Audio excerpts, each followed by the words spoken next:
All right. It looks like we're live. Yeah. Okay. Oh, You want to start? yeah. Well, we're really happy for you to join us on our fourth installment of Art for Story. Our theme is atmosphere, and Ellen will go a little more into kind of the origin story of that, just to get a little more context around the theme. But we're just really excited to bring this show because it's one where we were just thinking about, how do we bring more of the art that we're creating to the people in Lancaster City, but also beyond that, and really was just kind of thinking about ways in which that could be possible, and also kind of experiment. I think we've for the first three installments we primarily hosted in the community room on King, but we also wanted to know how we can reach more audience, and then invite artists even beyond Lancaster City. So we're really excited. And you will see some of the slides that are running through right now. They are just a few things just running through to give you an introduction to some of the artists that are involved, as well as some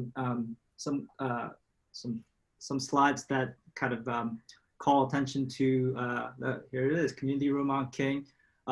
This is the venue that we host the gallery normally. And yeah, we're really grateful for Community Room on King.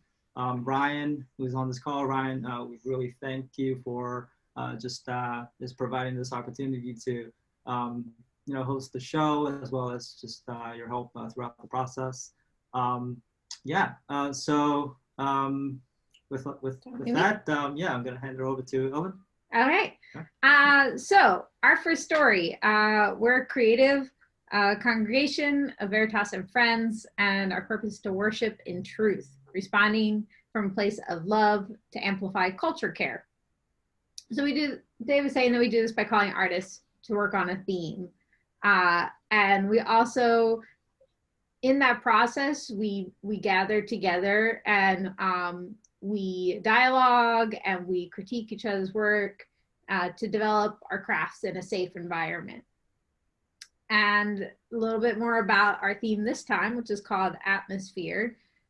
We asked our artists to reflect on the question, what does it mean for me to have the breath of God within me? And we also are continuing a root question for the year from our last show that was, what does it mean to amplify gratitude? And together, we brought together this art show for you. So before we dive into our artist interviews, now is a perfect time if you're logging on here and you want to share this with friends. You can check and see who's online right now and share a link with them. Or if they're going to miss this, we're recording, so you can come back later and see this interview later. And the artwork. The artwork's going to be up for a while, so you can really spend some time with it. So we've invited some of our artists to come and share about their work. And we also invited somebody that wasn't originally part of our collective. Nate Hackman is a local author, and he wrote a book called Just Breathe. And I thought that was such a perfect book for this time and season in our world that I asked him to come join us as well. So he'll be telling you about his work. So we're going to do this round robin style. So we're going to go around and each of you will answer the question in turn. So we'll start by sharing your name and describing what you do. So I guess we'll start with Nissa. All right, I'm unmuted now. My name is Nissa King, and I am a retired graphic designer. I don't know if I can say that, but I've taken some time off to focus on momming right now, which means that I'm diving back into my non-graphic side i.e. really messy art with paints and charcoals and bits of paper all over the floor. So that's what I'm doing. Thank you. And then we'll move on to Nate. Yeah, I'm Nate Hackman. So what I do is I write. I sort of my whole life writing is sort of how I've made sense of the world. And for the last 10 years, I've been a stay-at-home dad. Our family 7 years ago was thrown a little bit of a curveball when we had a son born with cerebral palsy. So I think it was only natural that I took up the pen and tried to make some sense out of that. And the result was the book Just Breathe. Hello.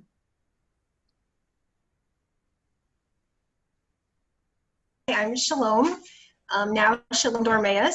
I am a mommy now of toddler. Mommyhood and being a wife in Canada, and in a way as an artist, as far as actually figuring out how to do paints and canvas. Would love to be involved in every single thing I do, every single minute of every single day. And I'm in process of learning how to embrace that instead of resent that. And I that this is truly a gift in this season as well. All right, thank you. And then our last artist, Garrett. Hey, my name's Garrett Moore. I create music and visual art. I mostly like to paint and draw from observation. And recently I've been investigating animation and video. All right, thank you so much. And I'm going to ask you guys to tell me more about the inspiration behind the pieces that you've submitted for this show. All right, so we'll start with Nissa again. So my newsprint piece is somewhat very obviously fueled by current events. And it shows a mother holding a baby while words of pain flow into her ears, but out of her mouth, she's trying to speak words of grace and God and love. But it's a real struggle in a fallen world full of pain and injustice.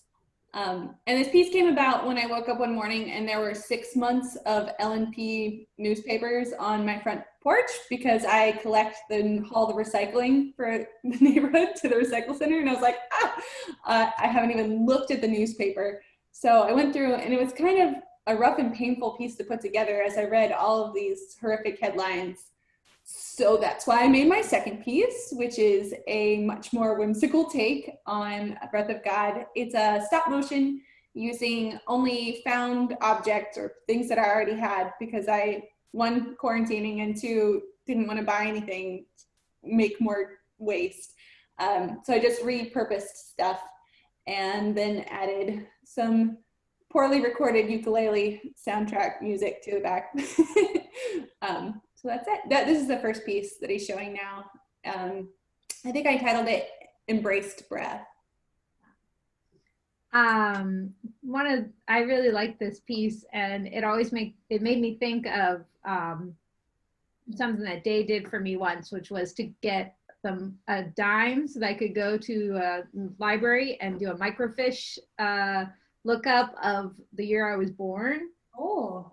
Yes, I recommend everybody do this because it was such a revelation to realize nothing has changed. Like the world is new every day, but it was sort of the same headlines, you know, something was going on with South Korea.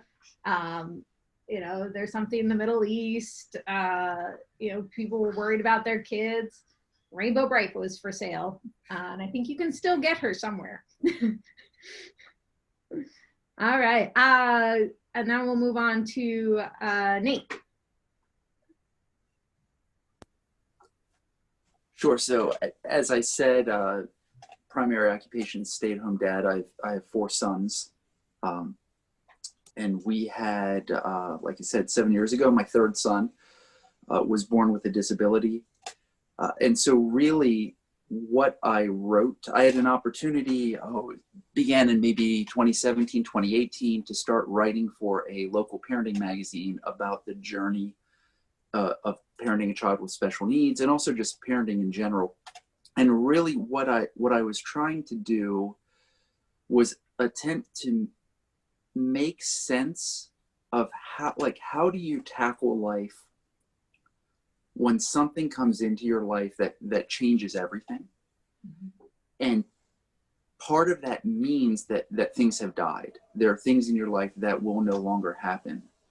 And how do you make sense of that? How do you mourn that while at the same time embracing this new thing and understanding it's got value and worth and maybe is better than what came before? But it's still a journey you have to go through. It's something you have to process. That's really what I was trying to do, trying to express to the world, while at the same time remaining positive and saying life is still a blessing and still a good thing, and we can find hope in the struggle. My relationship with the magazine sort of ran its course and ended. And so I had this material left over. And so I decided to put it together in a book and then add some elements to the book that brought a faith perspective that maybe wasn't going to happen previously. And Just Breathe is the end result. And now we'll go to Garrett. Tell us about your pieces. All right. So I made a short video piece, and through Art for Story, I've been able to explore short animation loops. Mm-hmm. For this one, I wanted to make a video, and I got feedback from Sam from the last show, Amplified Gratitude, encouraging me to use sound in my work. And with this theme, atmosphere, I thought that sound would be a great way to achieve that. Yeah, and for those of us who are going to look at this later, can you kind of describe it? It looks like you have like raindrops. Where did you film this, or how did you film this? Oh yeah, okay, so I wanted to recreate an experience of being in a car during a storm, and the way that I created this imagery was I collected video from the public domain on in the Internet Archive, and also found sound, and just pieced together all the elements of that experience while I was not able to create it. So yeah, okay. Yeah. And then Shalom.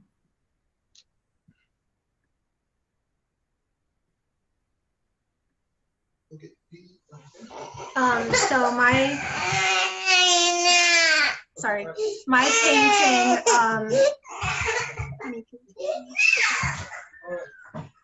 my painting was kind of an extension of the. Hang on one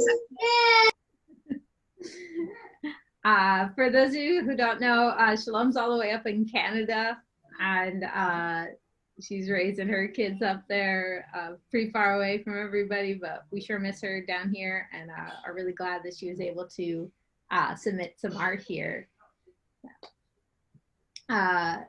Shalom, do you want to try and answer, or should we come back to you?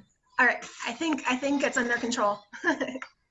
So I would say that what inspired me was partly just the autumn. I feel that every fall, just the glorious colors of the leaves just invite me and compel me to somehow respond.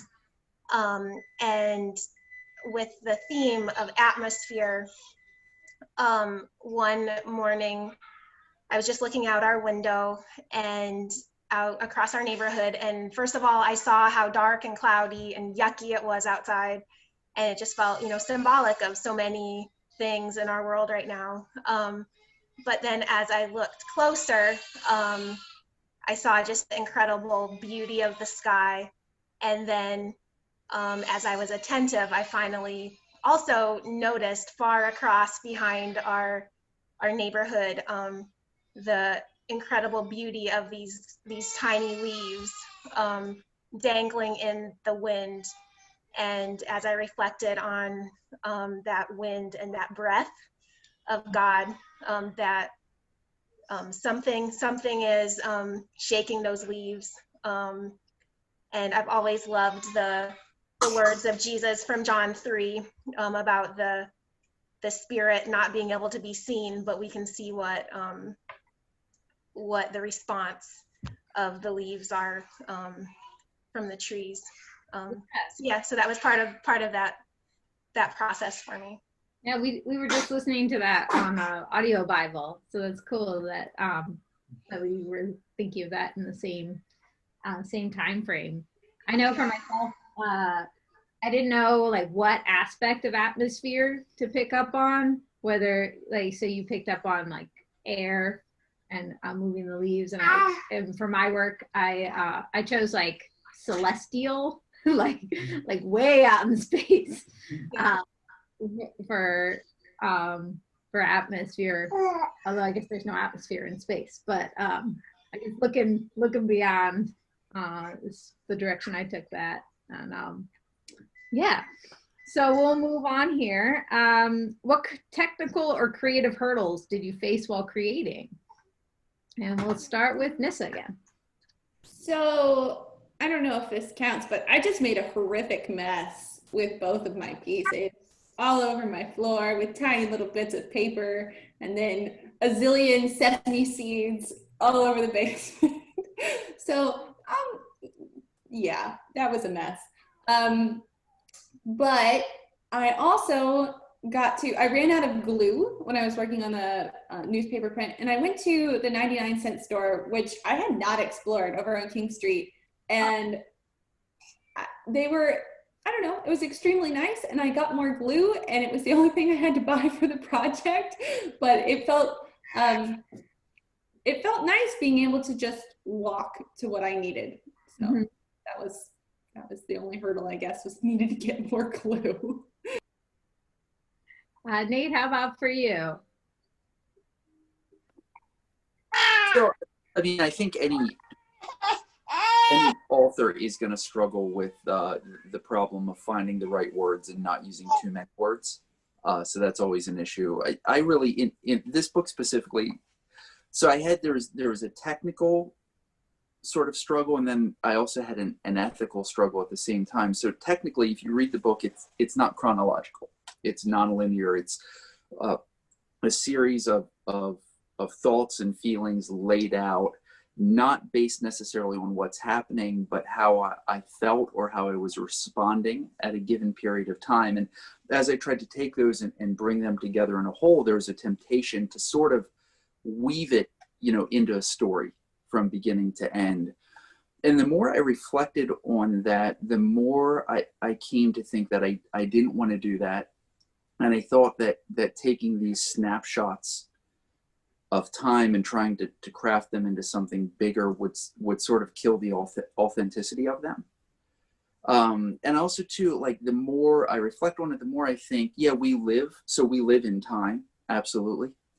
But any given moment, anything that happens to us in time, we carry so much of the past with us and so much hope for the future. And so what's going on in this given moment may not be about now anyway. And so I just wanted to leave that and preserve it. And then the ethical challenge is I'm writing about my family, specifically about one of my sons, and that's not really my story. He's the main character in that story, and I'm just a peripheral, issue. So I wanted to be able to express myself, but at the same time respect his dignity and respect his right to retell the story in the future. And I'm not sure I got that right. I'll let the readers judge. Shalom, tell us about any struggles you faced. I probably set up myself a little bit by working on a deadline. I think and you had suggested could contribute something for you. But I decided I need a deadline to just push through some of my perceived barriers. My barriers are two little people who are just very involved. And I don't know if I can screen share at all. Like, I just have a picture of, I actually did a collaging, part of a drawing that painting. I'll see if I can do that or not. Yeah, Dave says you can. I don't think I have to do anything, right? Okay. It says that if that's fine. Anyway, you can even see it in my painting, just the part that it looks like a little kid's line drawing in the leaves. And collaging that into it, which I knew I was going to do some type of representation of leaves, but being able to add in something from her made it extremely meaningful to me, actually. And then, yeah, at the end, like I was kind of doing it under pressure, right? And I was like, okay, I have a couple hours, I'm going to just try to do something. And as I worked on it and received that gift of feeling like I was lost in the middle of it, but things started to come together, and just taken a picture of it, actually, to send to my friend, just on the floor with my cell phone, and put it back up. And then Asher came and just was like, "Hey, Mom," and just dumped some ink on it. And I was like, "Hey, buddy, all right, that's beautiful paint." And just started taking, tried to take a Kleenex and start dabbing it off. And anyway, it created, to me, like the perfect blending kind of some of the other so such a gift, right? If I am able to receive and recognize that and take myself less seriously. Yeah. And yeah, so that's how that went for me. I think they can relate to that. You put up the hot air balloon one, right? Yes, it's on the website. Okay, Yeah. so Dave's piece is also created with Hugo, and so you can see his feet in it, and you can see like tire tracks in it, which Love it. I did not notice for a long time, but Hugo pointed out every time he's in the bathroom. He's like, I painted that. And I was like, oh, you're literally in that. I can see you. Yeah. So it's funny how they can make it better. Garrett, your turn. What were your technical hurdles or emotional hurdles too, if you had any? I did have a technical one. So there was an effect that I wanted to have in the car window of someone breathing on the glass and creating a circle of fog. And I actually had to learn a new tool to do that. In Final Cut, there's a way to do kind of like a green screen effect, but instead of having like a blue or green background, it can affect the light and dark areas of the video. So I was able to actually create the fog on a mirror and then key out the shapes I didn't want, so that it could lay on top of the video. Yeah.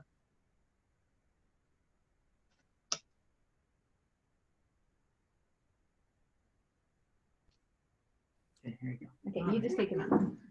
All right, we won't take Hugo out.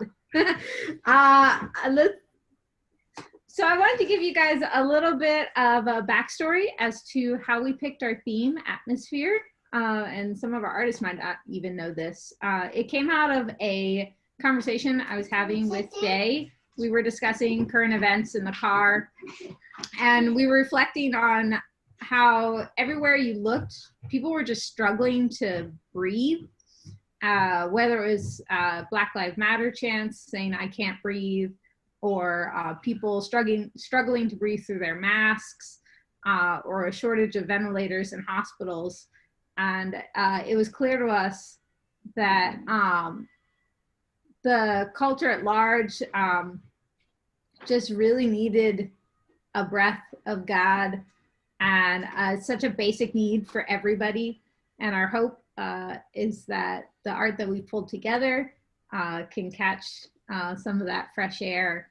And so our theme question was, what does it mean to have the breath of God in you?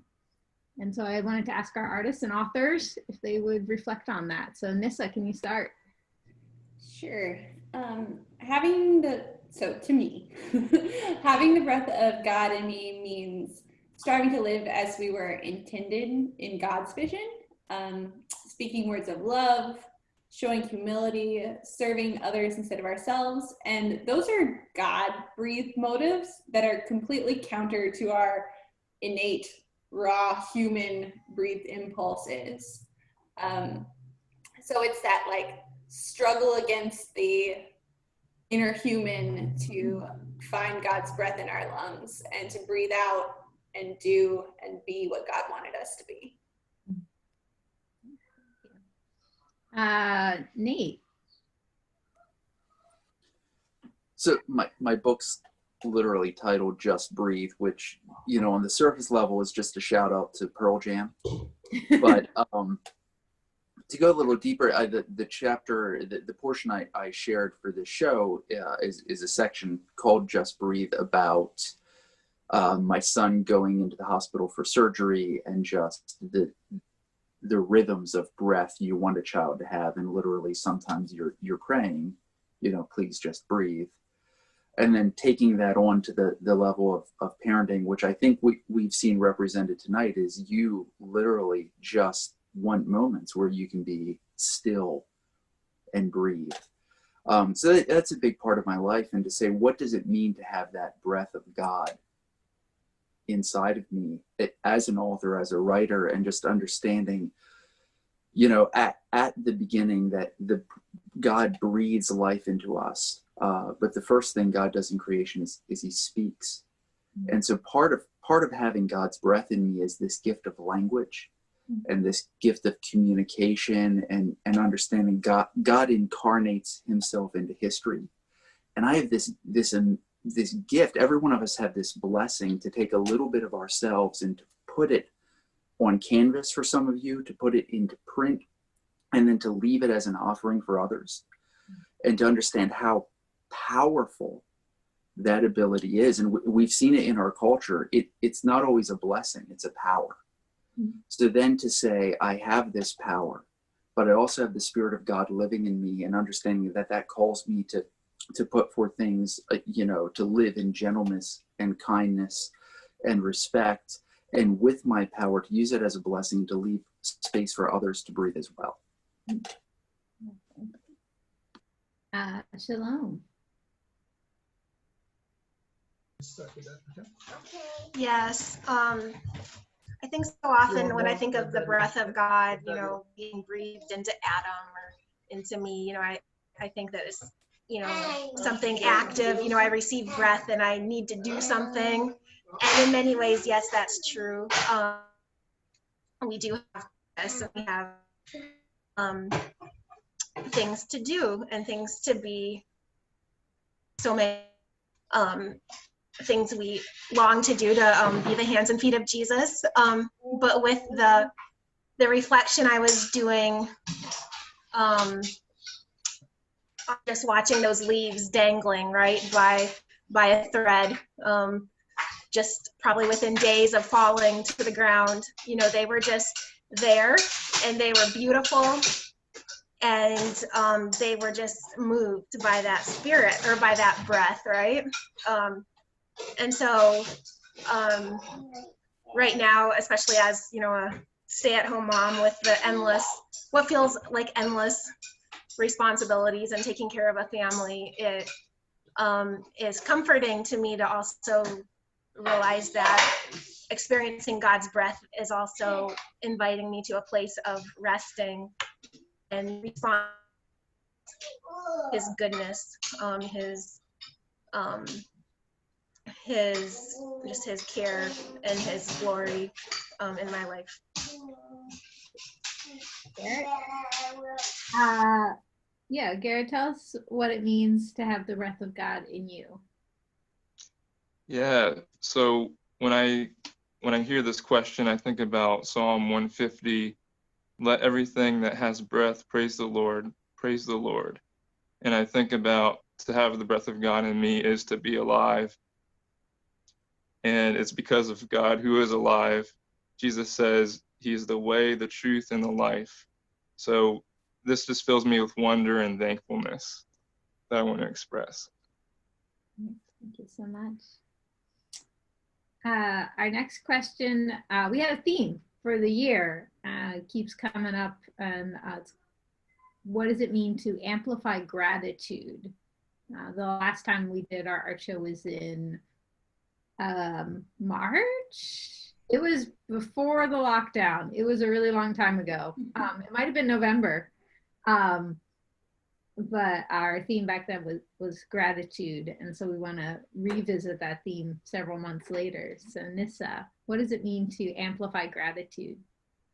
So amplifying gratitude to me is kind of paying forward joy and blessings. Joys are best shared among community, not to be hoarded to ourselves or stockpiled away.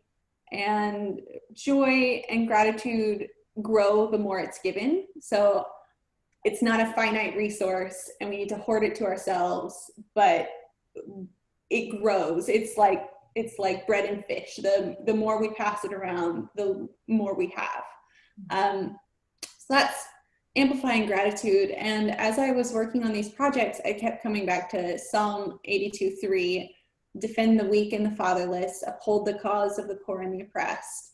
And that verse has a charge to it. It has we are given so much, we need to send it out to the poor and the oppressed. We need to be their voice when they can't have a voice, but we also need to speak truth and love and God into it. So amplifying gratitude is hard. All right. Yeah. Nate.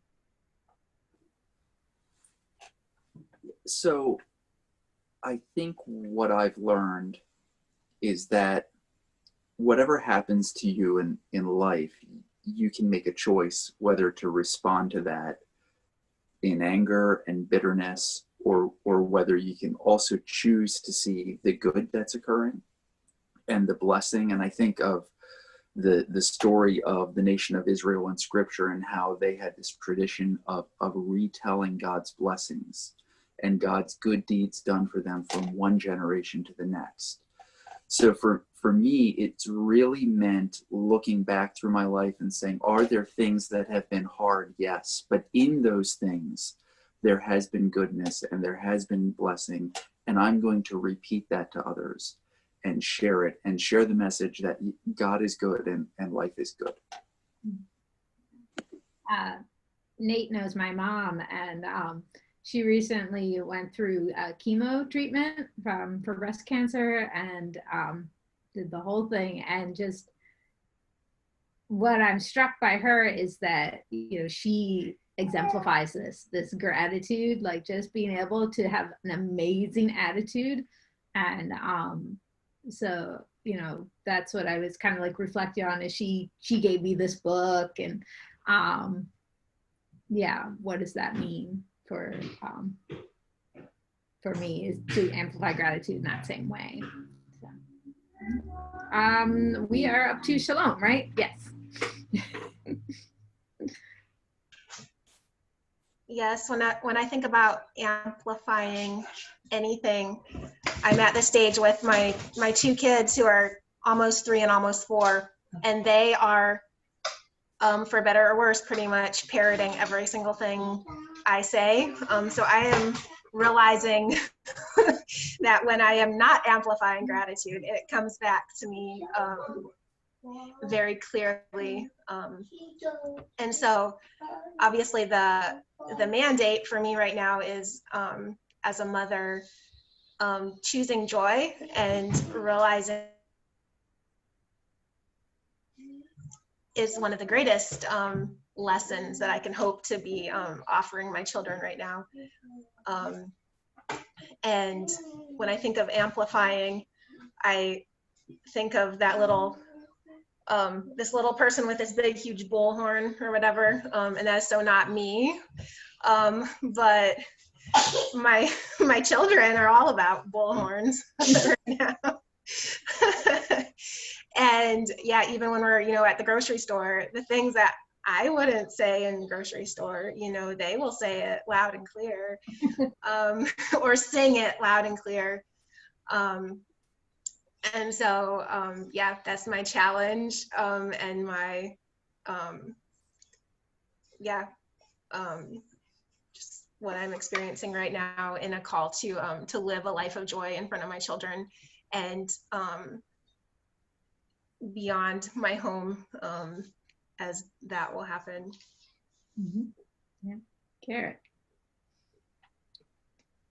So I have a friend at work. His name is Andy, and in the beginning of my time working there, something at the end of the day that he would do, he would ask me, "What was your favorite part of the day?" And that would cause me to reflect, and then I'd share, and then I'd ask him. And this is something that we've done day after day. And he actually asked me that today, and it's been over a year working there. So his intentionality to amplify gratitude has inspired me to seek that out with other people. Yeah. And where do you work? I work at Lancaster County Food Hub, which is a clothing food bank in Lancaster City.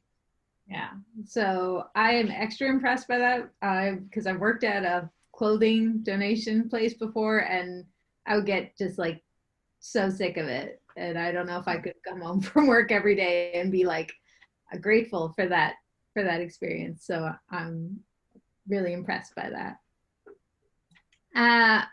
And then we have one more question for you, all of you, and that is, what's next, and how can we follow your work? Nissa.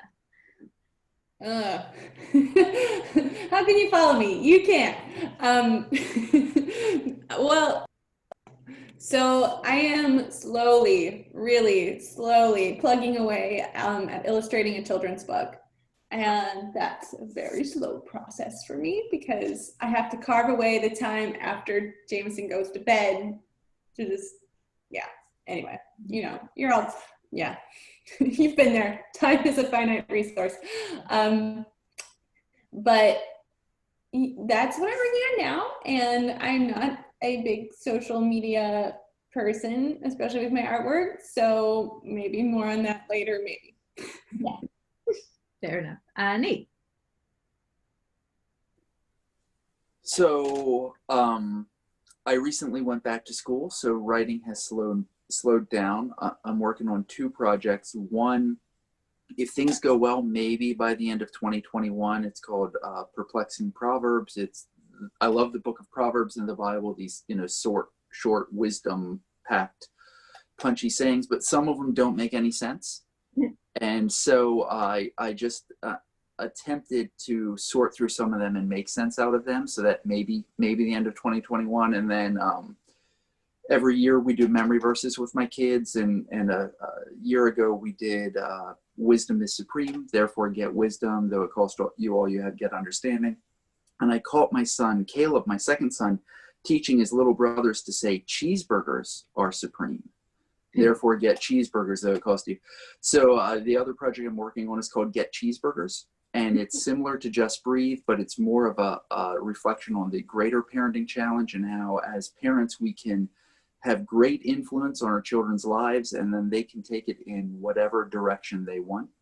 But that's probably a few years away. And I'm like Nissa, I am not a big marketer, so I don't know how you're going to find out when these books are done, but hopefully you do. So thanks. And for anybody out there, you can find his book on Amazon. So that's where we stole the log line. Shalom, you're next. It makes me feel good to know that not everyone has a cool website, because I also do not have a website, and I'm not on social media as an artist. I am gonna continue digging out those paints and putting smocks on my kids, and probably sheets on my floor, and just try to get a little messier. And my daughter really is into painting, so we just got an easel, and I am loving painting with her with cheap watercolor paints on the huge rolls of paper we have. But I'm looking forward to learning from her, actually, because I feel like at certain times in my life when I feel like I was doing well or that I was really enjoying art was when I was using it after work or just as a way to play. And so I'm excited to just enjoy this new season of my children wanting to do art and seeing where that leads me as an artist as well. Garrett, how about you? For me, I'm going to be continuing animation. I'm working on a longer project right now with a friend about accommodation and hospitality. But you can check out some of my work on Instagram at GarrettMoore_documentary. All right, and we'll make sure that that's on our website as well. And then for Day and myself, we have a project called the Poplar Street Moon Mural, and you can support us at GoFundMe. We are putting a large moon man face on our rental property, and we're getting so close. The painters are coming next week to give us our background, and then we've got this big moon head in the basement that Day has painted for us. And so my next challenge will be painting tons of clouds to add to it on our Polytab fabric. So finding the time to do that after Hugo goes to sleep is my challenge. I think those are all our questions. Thank you, all of you, for agreeing to be interviewed here. It's a little nerve-wracking to be live, but you did a great job. And just for anybody out there who wants to share, just remember that this is recorded, so you can go back to our website and check it out and share the artwork around. And we'll have another Art for Story here in probably half a year or so. And we've just really enjoyed putting this together for you. So, all right, we're gonna log off. Bye-bye, everybody.